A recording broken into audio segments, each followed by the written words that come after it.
Your soulmate's secret is online right now, and a page carrying no company logo, no family name, and no explanation has suddenly begun appearing across social media.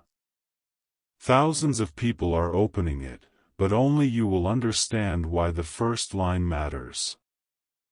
It says, "I believed a file instead of the person I loved, and tonight I am releasing the truth before my family's lawyers erase it again." Beneath those words is a countdown showing 4 hours and 17 minutes until an emergency court hearing. There are 12 documents, 3 recorded conversations, and 1 final video addressed only to you. Your soulmate appears alone in that video, sitting inside the room where they once planned to ask you to spend your life with them. On the table is the background report that destroyed your relationship. They hold it toward the camera, tear the first page in half, and say, "This report said you had another identity, another marriage, and a hidden criminal case. Every claim was false. My family knew the records belonged to someone else. I know because the original verification notes are finally in my hands." What feels like heaven pushing you to see this is not a mysterious command or a prediction that something terrible will happen if you ignore it. The page is appearing because your soulmate has finally placed the truth where powerful people can no longer control who receives it. The phrase at the top, "Truth does not need permission," comes from a conversation both of you had inside a small chapel years ago. You said those words after your soulmate admitted that almost every important decision in their family required approval from someone older, wealthier, or more influential. They laughed at the time and said you made independence sound easy. You answered, "It is not easy. It is simply still yours." Your soulmate placed that sentence on the secret page because they want you to recognize that this confession was created by them, not by a public relations team trying to repair the family's reputation. The relationship was only days away from an engagement when the background report appeared. Your soulmate had already purchased a ring, although you did not know it. They had reserved a private room inside a quiet restaurant where both of you shared your first serious conversation. They had written a speech, changed it repeatedly, and finally decided not to deliver anything rehearsed. Their plan was simple: ask whether you wanted to build a life together and accept the answer without turning love into a performance. Their family knew about the plan. Instead of celebrating, several relatives became anxious. Your soulmate belonged to a family whose business depended heavily upon public trust. Their name appeared on charitable foundations, political fundraising lists, investment announcements, and community projects. Every serious relationship was treated not only as a personal choice but as a potential reputational risk. The family had an established procedure. Anyone entering a permanent relationship with a senior family member was expected to undergo what they called an integrity review. It examined financial history, public records, business connections, legal disputes, and online activity. You found the idea insulting. Your soulmate called it unnecessary but harmless. They said every previous partner had completed the process and that refusing would create more suspicion than participating. You asked whether you would be allowed to review what information was collected. They said the company would provide a summary. You asked whether the same investigation would be conducted upon your soulmate. The family advisor, Dominic Hale, smiled and said, "Their life is already known to us." You answered, "That is exactly why both people should be treated equally." The room became uncomfortable. Dominic had advised the family for more than a decade. He managed legal risk, press strategy, and private investigations. He presented himself as calm, neutral, and completely loyal. Whenever your soulmate questioned a family decision, Dominic explained why the consequences were more complicated than they appeared. He rarely gave direct orders. He described the worst possible outcome until obedience felt like personal wisdom. The integrity review was conducted by a company called Verity Atlas. Its website described an advanced system capable of connecting public records, corporate databases, archived web pages, and identity information across several countries. The company claimed its technology could identify hidden risks ordinary background checks missed. You submitted your legal name, date of birth, former addresses, and professional history. You also signed a narrow consent form allowing Verity Atlas to verify information connected directly to you. You did not consent to psychological profiling, investigation of friends, or analysis of private relationship behavior. Dominic said the process would take 1 week. 3 days later, the report arrived. Your soulmate was not shown the complete file initially. Dominic requested a private meeting with them and 2 senior relatives. He placed a red folder on the table and said the investigation uncovered serious discrepancies. The first page claimed you had previously used another version of your surname. That was technically true. A spelling error on an old academic record had created a second version, but you corrected it years earlier. The report treated the error as a possible alias. The second claim was more serious. It said someone carrying your full name had entered a legal marriage 7 years earlier in another region. No divorce record could be found. Your soulmate immediately said it had to be a mistake. Dominic turned to the third page. It contained a court record involving financial deception, misuse of another person's identity, and violation of a protective order. The defendant's name matched yours exactly. The age was close. One former address appeared only 30 kilometers from somewhere you had once lived. Then Dominic displayed a photograph. The image was blurred, taken from an old local news report, and digitally enhanced by Verity Atlas. The face looked enough like yours to create doubt. Your soulmate asked whether anyone had verified the photograph manually. Dominic said the company assigned an 87% confidence rating. They asked whether your date of birth matched. He said there was a 1-day difference, possibly caused by a recording error. They asked about the marriage certificate.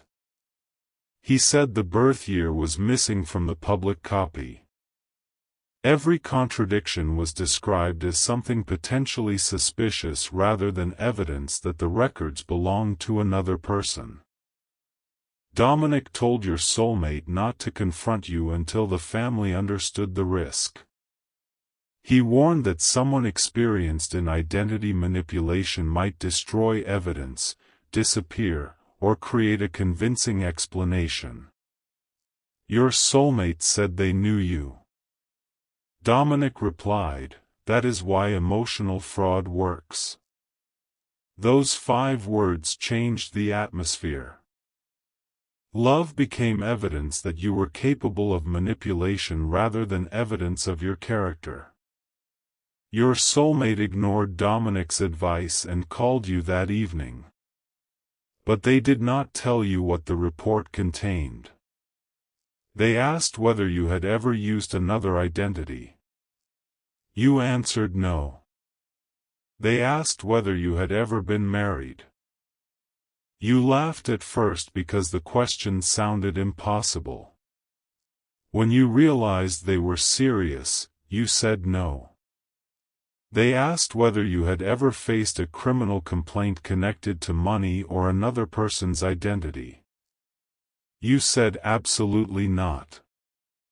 Then you asked why they were questioning you. Your soulmate said the family review found inconsistencies. You requested the complete report. They said it was confidential. You answered, "It is confidential from the person it accuses?" Your soulmate said they needed time to understand what was true. You offered your passport, tax records, employment history, academic documents, and access to your attorney. You said you would attend an independent identity verification appointment the following morning. They asked why you sounded prepared to defend yourself.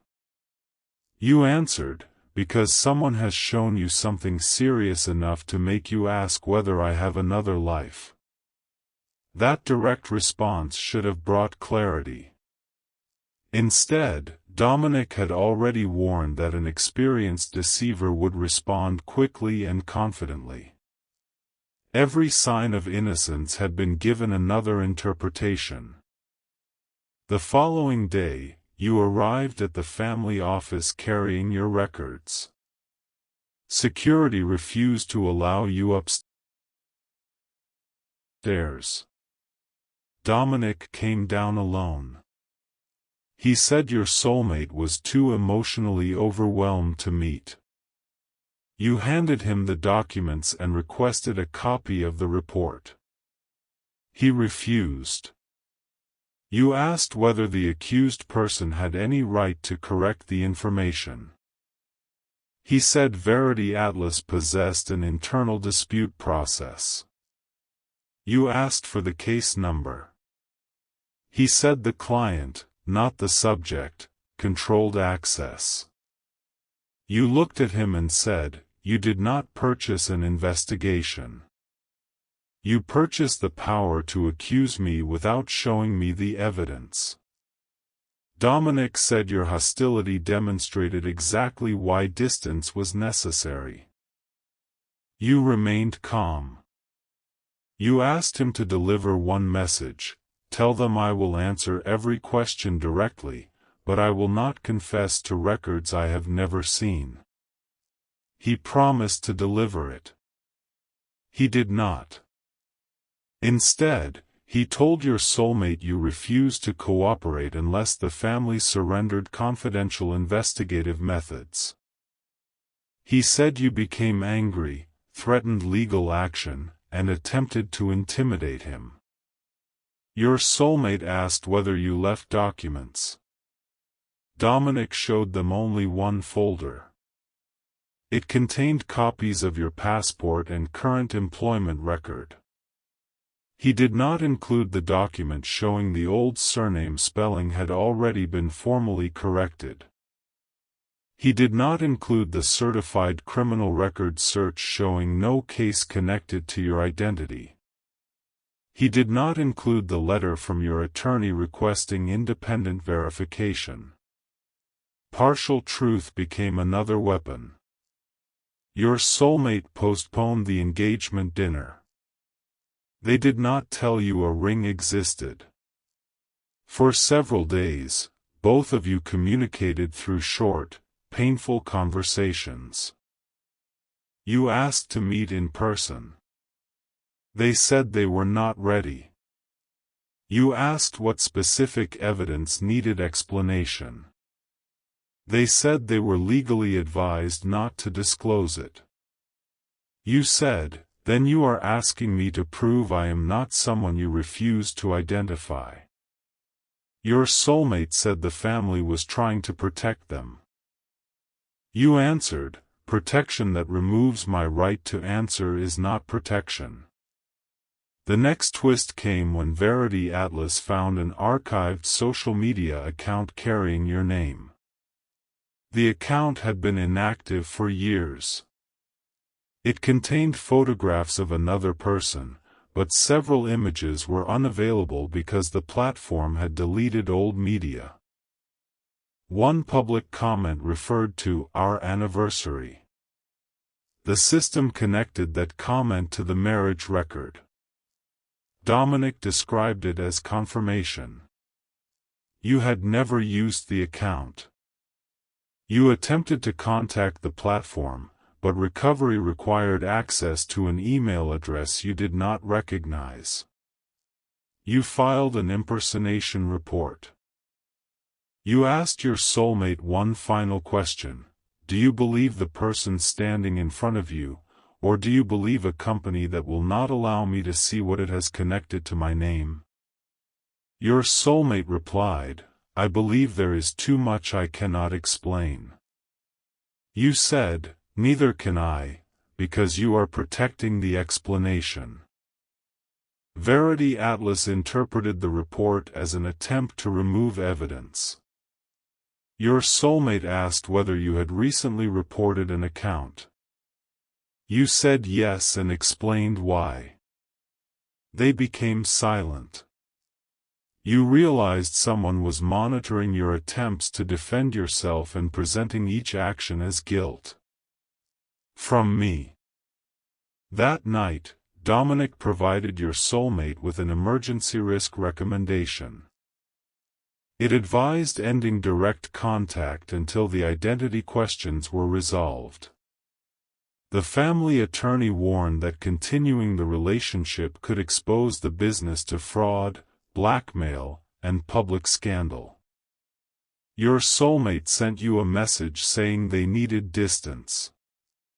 You asked whether distance meant the relationship was over. They wrote, "I cannot promise a future while I do not know who I was planning it with." That sentence reached you like a public accusation delivered privately. You answered, "You knew who you were planning it with until strangers taught you to doubt your own memory. Then you stopped contacting them. You did not disappear. You began the dispute process independently. An attorney helped you identify the court case referenced in the report. The defendant had the same first and last name but a different middle name, a different national identification number, and a date of birth separated from yours by 1 day and 11 years. The enhanced photograph did not show you. The person had a similar facial structure, but the original unedited image clearly revealed a different individual. The marriage certificate belonged to the same person. The old social media account used an email address connected to that individual's former employer. The evidence should have resolved everything immediately. You sent the verified documents to Verity Atlas. The company replied that only the client who purchased the report could authorize an amendment. You sent them to your soulmate. Your email was redirected automatically to the family legal office. Dominic answered on their behalf. He said the documents would be reviewed. Your soulmate never saw them. Verity Atlas later added a private note to the report: "Subject disputes identity match and has provided alternative records. Client requests that original risk classification remain pending additional review." The company knew the match was disputed. The family chose to keep the accusation active. Several weeks later, a journalist contacted the family about the relationship. Someone had heard that the planned engagement ended after an integrity concern. Dominic prepared a response saying no engagement had existed and that your connection ended because of a material misrepresentation. Your soulmate did not approve the wording. They also did not stop it. The phrase entered private business circles. A professional opportunity you expected suddenly disappeared. A potential partner asked whether you had unresolved identity issues. A bank delayed an application because an enhanced compliance search found that you had been flagged by Verity Atlas. The private report began affecting your public life. You filed a formal complaint with a consumer data regulator. The regulator requested Verity Atlas's matching records. The company resisted, claiming its algorithms and source methods were proprietary. Your case became part of a larger investigation into people being incorrectly merged with strangers carrying similar names. You learned that you were not the only one. One person had been denied housing because another individual's eviction history appeared in their report. Another lost employment after a criminal record belonging to someone with a similar birth date was attached to their identity. A third person spent years attempting to remove a false marriage from financial systems. Verity Atlas called these incidents identity convergence. The people harmed called them lives. The investigation moved slowly. Your soulmate heard nothing about it because Dominic said the dispute had been resolved in the family's favor. He claimed you stopped challenging the report after independent reviewers confirmed the match. That was false. You were still fighting. Nearly 1 year passed. Your soulmate attempted to move forward. Family members introduced them to people considered safe, established, and easy to verify. Every person looked excellent on paper. None felt real. Your soulmate compared conversations to the directness they once had with you. They remembered how you asked difficult questions without hiding behind politeness. They remembered how you treated employees, strangers, and relatives when nothing could be gained. The report said you were deceptive. Their memories did not. Doubt began moving in the opposite direction. One evening, your soulmate searched your name online. The old impersonation account had disappeared. They found a small legal notice connected to the consumer data investigation. Your name appeared among several complainants. They contacted Dominic. He said you joined the case to pressure Verity Atlas into removing accurate information. Your soulmate asked whether they could see the documents you provided.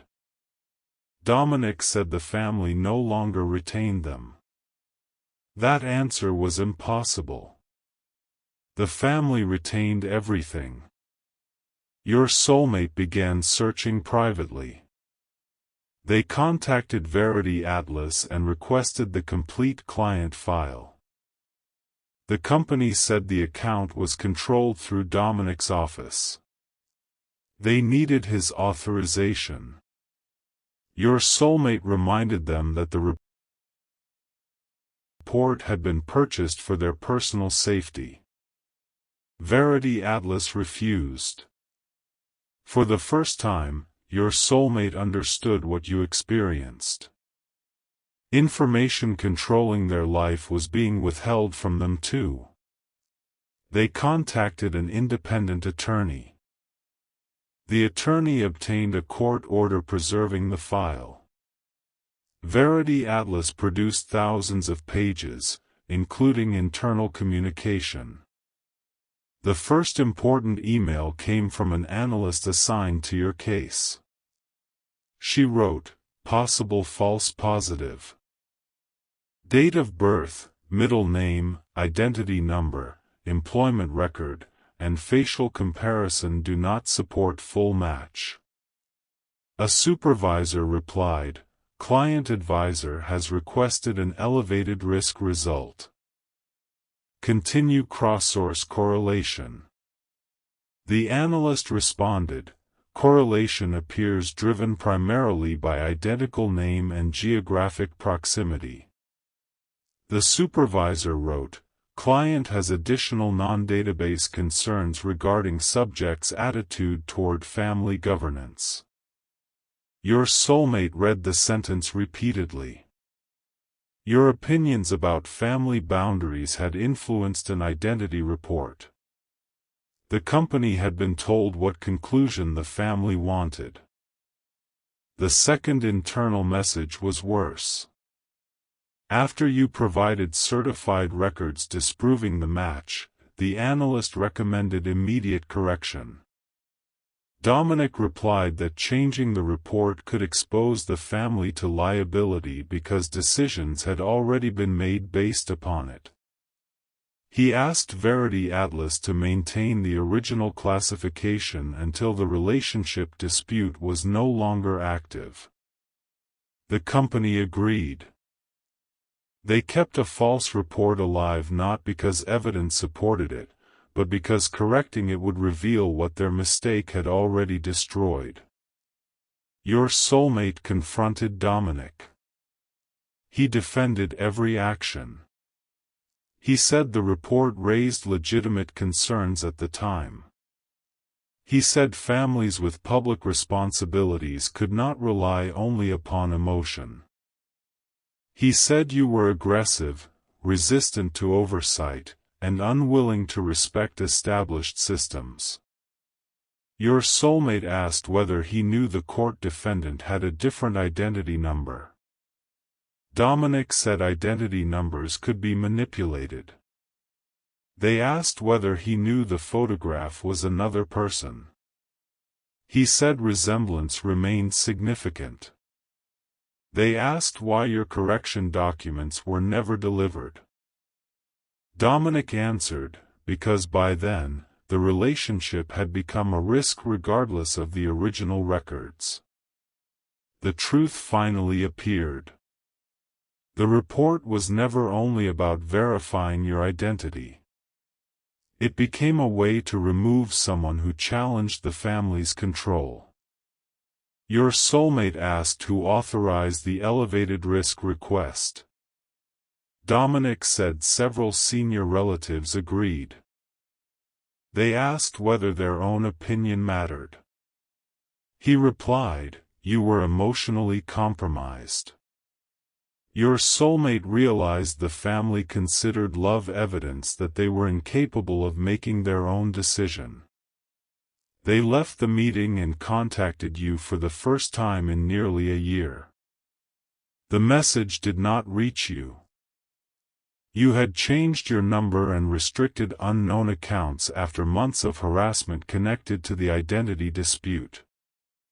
Your soulmate could have asked the attorney to contact you formally. Instead, they became afraid.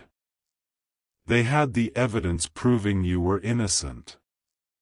They also had evidence showing their silence helped damage your work and name. Contacting you meant facing consequences no explanation could remove.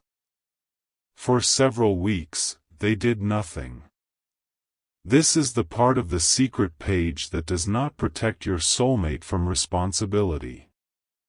They record a second video and say, "My family withheld the truth."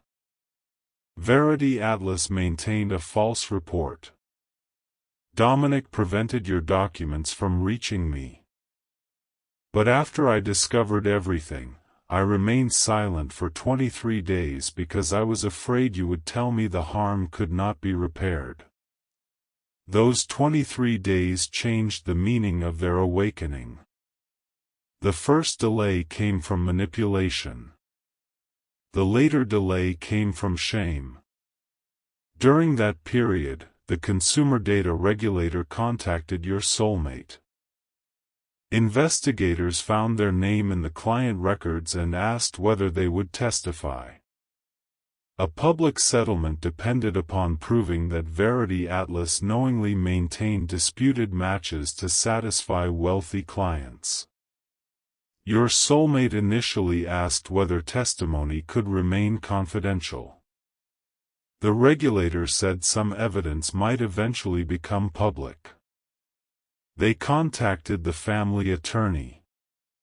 The attorney advised refusing cooperation. He said public testimony could damage the business, expose private relationship details, and create claims for compensation. Your soulmate almost followed the advice. Then the investigator played a recorded call between Dominic and a Verity Atlas executive. Dominic said, "The subject's documents may be accurate, but correcting the report now makes our client look reckless. We need the classification to remain defensible until public interest disappears." The executive answered, "We can describe the identity as unresolved." Dominic said, "Unresolved is enough. They only need a reason not to go back." Your soulmate heard the truth in his own voice. The family did not need proof that you were guilty. They needed doubt strong enough to keep both of you separated. Your soulmate agreed to testify. They provided family emails, meeting notes, and the engagement plans showing that the false report directly changed a personal decision. They also revealed the draft public statement describing you as materially dishonest. That cooperation placed them against the family business, Dominic, and several relatives. The family threatened to remove them from leadership. Your soulmate said, "A position requiring me to protect a false identity report is not leadership." Verity Atlas offered a settlement. It would correct your file, pay compensation, and keep most internal methods confidential. You refused the first version because it did not require public acknowledgement. Your soulmate supported your refusal through the regulator, even though both of you had not spoken. They said a private correction would not repair a lie that entered professional systems. The final agreement required Verity Atlas to publish an official notice explaining that your records had been incorrectly merged with another person's identity. Every client who received the false report would receive a correction. Databases using the risk classification would be notified. But the family sought an emergency order to delay publication. They argued that releasing private communications would create irreversible reputational harm before the court reviewed confidentiality questions. The hearing is scheduled in 4 hours. That is why the secret page is online right now. Your soulmate believed the family might successfully delay the official correction. They created an independent public statement containing only evidence legally cleared for release. The regulator approved the documents. An attorney confirmed they could publish their own decisions, words, and testimony. The page contains no private information belonging to the other person whose identity was merged with yours. It does not turn another innocent person into entertainment. It shows only what happened to you. The first document is the analyst's warning that the records did not match. The second is your certified identity evidence. The third is Dominic's request to maintain the risk classification. The fourth proves your correction documents were received before the relationship ended. The fifth shows Verity Atlas understood that the photograph belonged to someone else. Then comes your soulmate's confession. They say, I was preparing to ask this person to spend their life with me. 3 days later, I allowed strangers to tell me I did not know who they were. They described the ring, the cancelled dinner, and the question they asked you about another marriage. They admit that you offered evidence immediately. They admit they refused direct communication because professionals called it unsafe. They admit their family used your confidence as proof that you were skilled at deception. Then they say, the file did not erase what I knew. It gave me permission to avoid the courage required to choose what I knew. This is the secret the family never expected to become public. Your soulmate is not only exposing the company. They are exposing their own failure. The page explains that they signed an affidavit supporting your correction. They have withdrawn from the family leadership role and placed their shares inside an independent structure until the investigation ends. They have requested that compensation for your professional harm be paid by the people and companies responsible, not from charitable funds, employees, or ordinary investors who had no involvement. They are not presenting these actions as gifts offered for your return. They say, correcting the truth is not a proposal. The final video is addressed to you. Your soulmate looks exhausted but calm.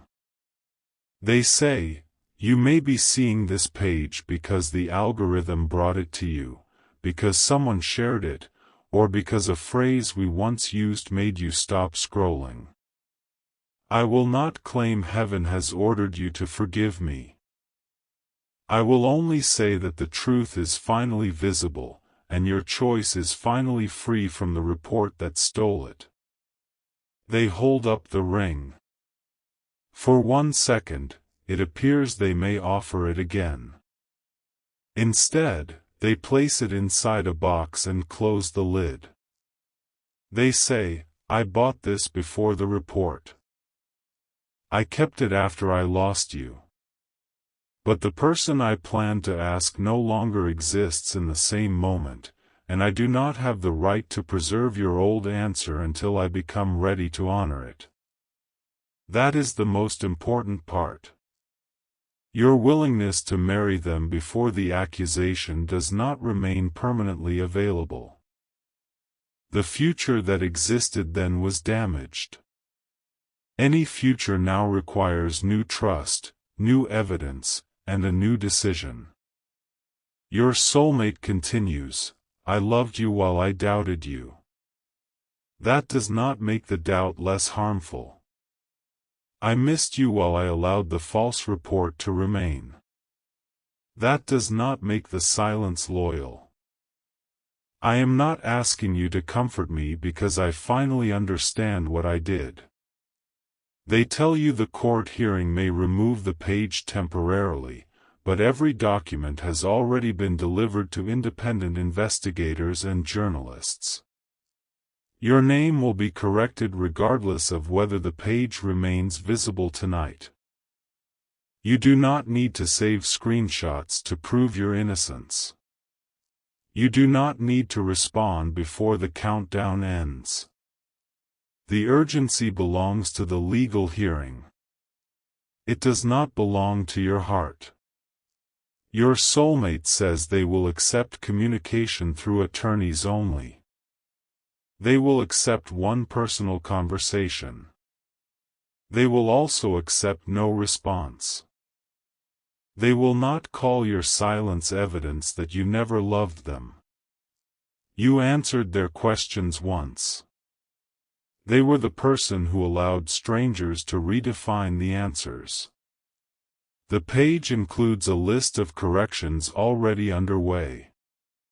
Employers and financial institutions that received the Verity Atlas classification are being notified. The old impersonation account has been formally connected to the other identity. Search engines have received verified requests to separate the records. Your soulmate is also contacting people who heard the phrase, material misrepresentation. They are saying clearly that you did not lie about your name, relationship history, or legal record. They are not sharing every emotional detail. They are correcting only what they helped make false. A private apology would be insufficient because the damage escaped the private relationship. You may see the page and feel relief. The report was false. The marriage belonged to someone else. The criminal case belonged to someone else. The photograph was not you. The company knew. The family knew enough to question it. Your documents arrived. Your denial was truthful from the first conversation. Relief may become anger. You spent months trying to prove your identity to people who refused to show you the accusation. Your work, finances, and reputation were affected. You were treated like confidence itself was suspicious. You may also feel grief for the future that almost existed. The ring was real. The dinner was planned. Your soulmate intended to choose you before fear entered the room. But do not let knowledge of the lost proposal turn accountability into destiny. A future interrupted unjustly is not automatically a future that should be restored. You are allowed to receive the truth and keep the door closed. You are allowed to demand professional correction before personal conversation. You are allowed to forgive and remain distant. You are allowed to listen, ask questions, and decide slowly. The secret being online does not create an emotional deadline. If you agree to speak, ask why an 87% algorithmic confidence score became stronger than years of knowing you. Ask why the family's reputation mattered more than your right to see the accusation. Ask why your soulmate allowed Dominic to control communication. Ask about the 23 days after they knew the truth. That answer may matter more than anything Verity Atlas did. A mature response will not be, "I was ashamed and afraid." It will be, "I was ashamed, and I chose silence again." Fear explains the delay, but it does not remove my responsibility for it. Ask what practical systems have changed. Will your soulmate make personal decisions without family-controlled investigations? Will they demand equal standards in future relationships? Will they challenge information before acting upon it? Will they correct you publicly when relatives repeat the old story? Will they accept that your professional and emotional recovery may not include them? Observe what happens after the hearing. Will your soulmate continue cooperating if the family business loses partnerships? Will they remain honest when Dominic claims he was only protecting them? Will they support other people harmed by identity convergence reports? Will they allow the page to become part of wider reform rather than a romantic campaign centered upon their regret? Will they respect your privacy if the story attracts media attention? Consistent action will reveal whether the online confession is courage or only panic after the truth became unavoidable. Your soulmate's final words on the page say, "I thought the report revealed your secret. It revealed mine." Then they explain, "My secret was that I wanted independence while still needing everyone's approval. I wanted a love strong enough to change my life, but I was unwilling to defend that love when defending it made the family uncomfortable.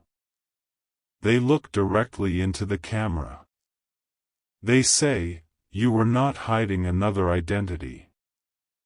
I was hiding behind the identity my family created for me, the responsible child, the careful leader, the person who never chose anything capable of disappointing them. Then comes the sentence meant only for you. The report said I did not know who you were. The truth is that I knew, and I was afraid of what choosing you would require me to become. That is the secret online right now. It is not proof that heaven guarantees your reunion. It is proof that the accusation controlling your past was false. It is proof that your soulmate has finally stopped allowing private advisors to manage the truth. It is proof that they are willing to lose status, access, and family approval to correct your name. But proof of present courage does not erase past harm. You deserve someone who verifies before accusing. You deserve direct questions, complete information, and equal power inside decisions affecting your life. You deserve love that does not require an algorithm, court order, public scandal, or online confession before your character is believed. Perhaps your soulmate is finally becoming capable of that love. Perhaps the page is the final truth you needed before releasing the relationship completely. Both outcomes belong to you. Comment: no report can define my truth. If you believe your identity, dignity, and voice should never be controlled by fear or powerful people.